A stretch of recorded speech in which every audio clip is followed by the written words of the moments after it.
sa labas. Ayan, hangin. Din mahangin eh. Sa atin, napakakalat ng mga kalsada. Ang daming dahon. Ayan. Medyo nakakalong mga puno sa taas. Ayan. Dahil sa malakas na hangin kagabi. Medyo nakalbo ang mga puno. Ito guys, nagsitumbahan ng mga saging. Ayan.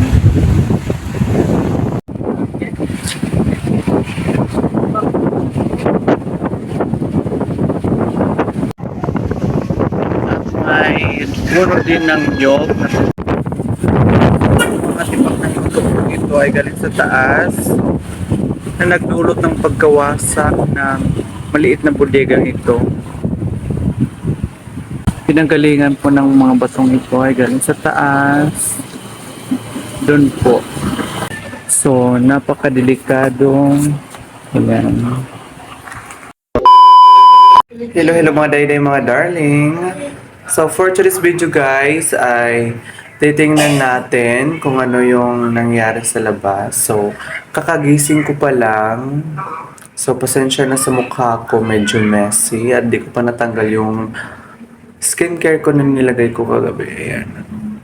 Nakasalukuyan po ito po ang nakikita natin na napakakalat na dahil sa mga nagkalat na dahon dito sa kalsada. Maging ang puno nga po sa taas namin ay nakalbo dahil sa malakas na hangin kagabi. At kung pupunta tayo sa banda rito ay makikita po natin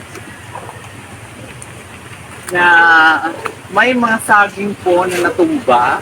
May mga saging na natumba. Ayan.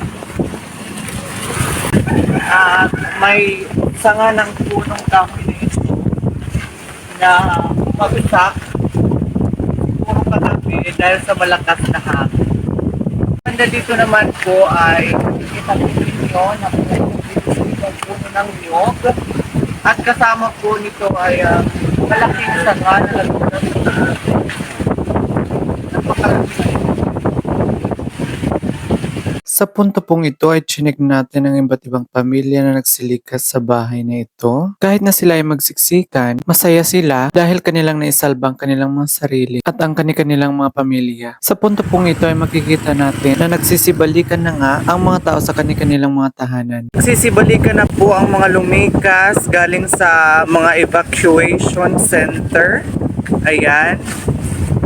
Nandito po ang isang kaibigan natin na bumalik galing sa evacuation center. Ayan.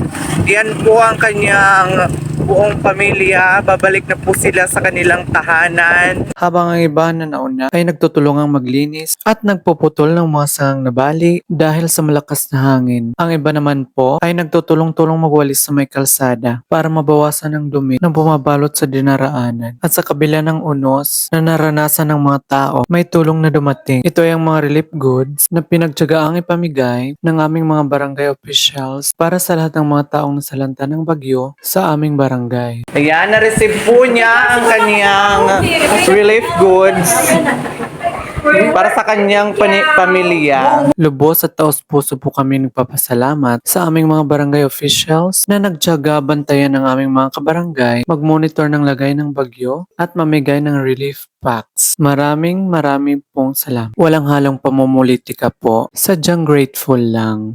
So nagpapasalamat ako sa mga kasama kong ito dahil sinamahan nila ako mag-video kahit na bagyo, sumama sila. Thank you so much. So yan lamang po ang laman na aking balita ngayon. Back to you, Bernadette. Follow for more. See you sa aking next vlog. Bye!